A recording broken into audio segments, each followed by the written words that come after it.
పులివెందుల అంటే వైఎస్ పురిటిగడ్డ. కానీ ఇప్పుడు అదే పులివెందుల వైఎస్ కుటుంబ రక్త చరిత్రకు వేదిక అయింది.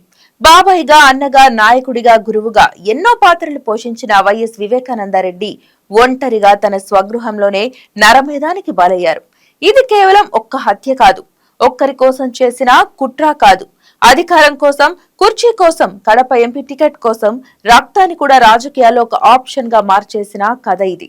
ఈ రోజు పిసిసి అధ్యక్షురాలు వైఎస్ షర్మిల బహిరంగంగా చేస్తున్న ఆరోపణలు ఈ కేసు గుండెల్లో దాచుకున్న సీక్రెట్లను మళ్లీ వెలుగులోకి తెచ్చాయి.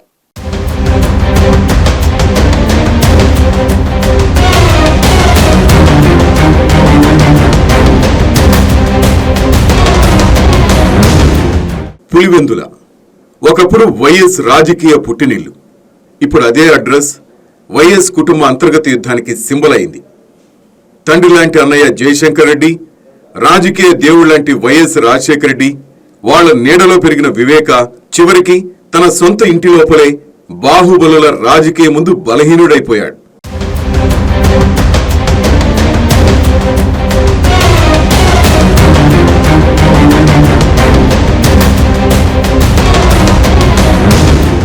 పేపర్ మీద చూస్తే మాజీ మంత్రి హత్య అని ఒక లైన్లో ముగిసే న్యూస్ ఇది. కానీ డీప్లోకి వెళ్తే ఇది ఒక ప్రీ ప్లాన్డ్ ఆపరేషన్. ప్లాన్ కడపలో పుట్టి స్క్రీన్ పై హార్ట్ అటాక్ డ్రామాగా రిలీజ్ అయిన కుట్ర.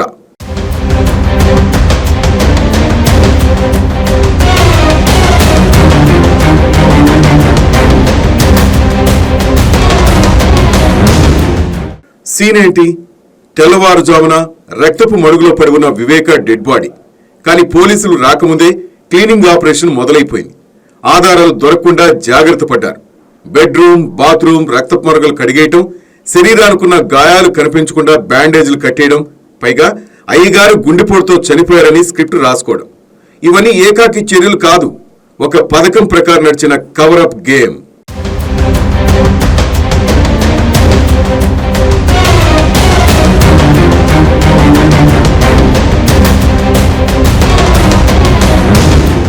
కేసు మొదట్లోనే న్యాయ వ్యవస్థను మభ్యపెట్టే ప్రయత్నం, media management, social media war అన్ని ప్యాకేజీ. జగన్ కు క్లోజ్ గా ఉన్న మీడియా, ఐటీ సెల్ వెంటనే బాణం ఎటుదిప్పింది.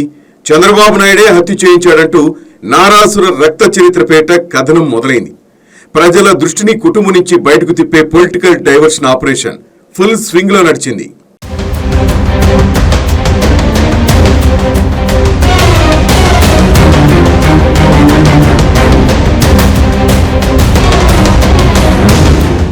కానీ ఆ స్క్రిప్ట్ లో ఒక క్యారెక్టర్ మాత్రం పూర్తిగా డిఫరెంట్ రూట్ పట్టింది.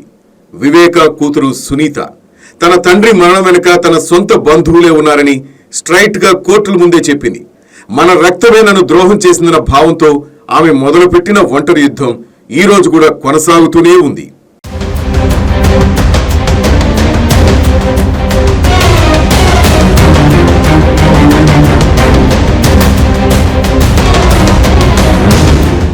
జగన్ ప్రభుత్వం అధికారంలోకి వచ్చిన తర్వాత ఈ కేసు దర్యాప్తు వేగం పెరగాల్సిపోయి నత్తనడకలో నడిచింది. హత్య జరిగినప్పుడు సిబిఐ ఎంక్వైరీ కోరిన జగన్ తానే అధికారంలోకి వచ్చాక మాత్రం కేసును సిబిఐకు అప్పగించలేదు. నిందితులకు బెయిల్స్ కూడా రావడంతో సాక్షులకు బెదిరింపులు కూడా మొదలయ్యాయి. పైగా అవినాష్ రెడ్డి అరెస్టును జగన్ అడ్డుకున్నారు. ఈ కేసుని స్లో పాయిజన్ తో చంపే ప్రయత్నంలా కనిపించిందని వ్యతిరేకులు ఆరోపణలు చేస్తూనే ఉన్నారు.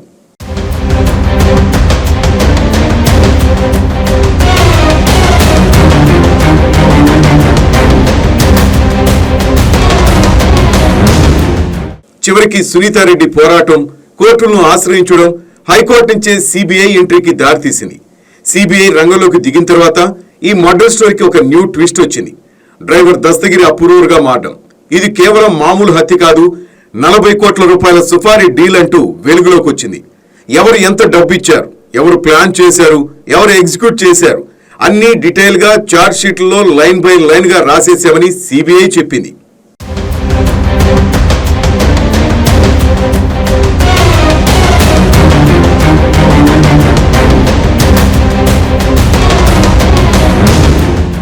సిబిఐ కథను ఏమంటోంది?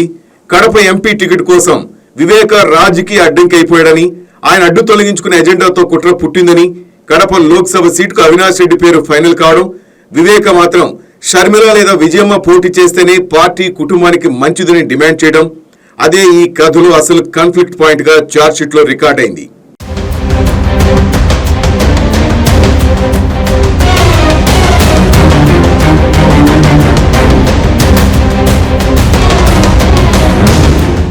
డ్రైవర్ దస్తగిరి, ఎర్ర గంగిరెడ్డి, సునీల్ యాదవ్, ఉమాశంకర్ ఇవే చేతులు హత్యను ఎగ్జిక్యూట్ చేసేని తొలి ఛార్జ్ షీట్.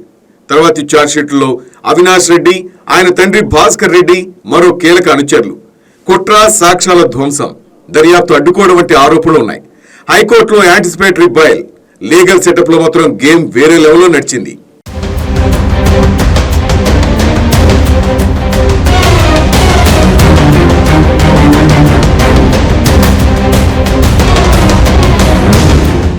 ఇదంతా జరుగుతుండగా మరోవైపు నుంచి కొత్త ఫైర్ బేస్ ఓపెన్ అయింది.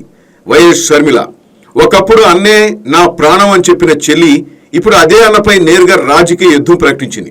ఒకప్పుడు తను తాను జగన్ వదిలిన బాణానని చెప్పుకున్న షర్మిల ఇప్పుడు జగన్ పైనే బాణాలు ఎక్కుపెడుతోంది.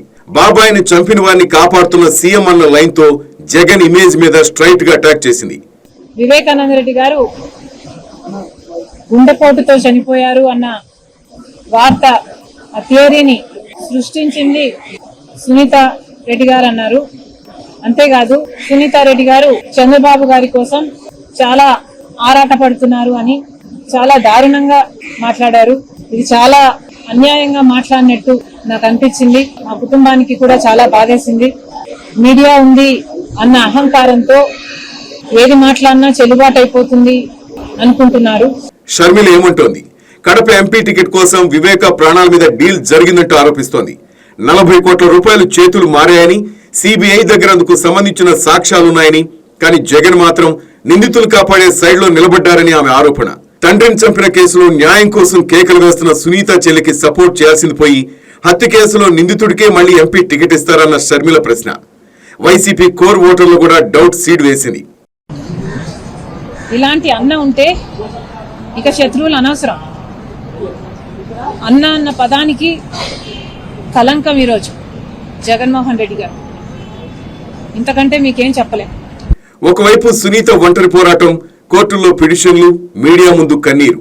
జగన్ అధికారంలో ఉన్నంతకాలం ఈ కేసులో న్యాయం కష్టమన్న నిరాశ గళం. మరోవైపు షర్మిల ఆవేశ యాత్ర, సభల్లో, సోషల్ మీడియాలో జగన్ను నేరుగా టార్గెట్ చేస్తూ డైలాగులు. రాజకీయంగా చూసుకుంటే ఇది ఒక కుటుంబం లోపల జరిగే వారసత్వ యుద్ధం మాత్రమే కాదు, అధికారపు వ్యామోహం ముందు రక్త సంబంధాలు కూడా ఎలా బలవుతాయో చూపించే real time political thriller. Case final verdict ఇంకా రాలేదు. సూత్రధారులపై చట్టం చివరికి ఏం చెప్తుందో కోర్టుల గదుల్లోనే తేలాలి. కానీ ప్రజా కోర్టులు మాత్రం ఈ కథకి ఇప్పటికే టైటిల్ పడిపోయింది, ఇది పక్కా రాజకీయ హత్యే అని.